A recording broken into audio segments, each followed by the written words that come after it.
எம்ஜிஆர் திரைப்படங்களில் நடிப்புக்கு கூட மது, சிகரெட்டை தொடமாட்டார். அவரிடம் வேலை பார்த்தவர்களும் அப்படியே. கதிரேசன் என்பவர் எம்ஜிஆரிடம் ஆரம்பகாலம் கார் வாங்கியது முதல் முதல்வர் ஆனது வரை நீண்ட நாட்கள் ஓட்டுநராக வேலை பார்த்தவர். எம்ஜிஆரின் பாசத்துக்கும் நம்பிக்கைக்கும் உரியவர்.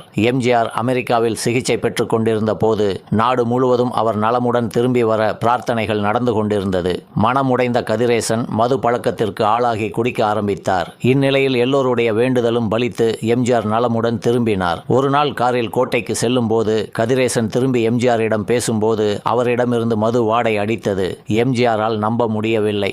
அதன் பிறகு கதிரேசனை தோட்டத்தில் வைத்து உனக்கு எப்படி இந்த பழக்கம் வந்தது என்று கேட்க கதிரேசன் அழுது கொண்டே எல்லாவற்றையும் சொல்கிறார். நான் வந்த பிறகும் அதை எப்படி தொடலாம்?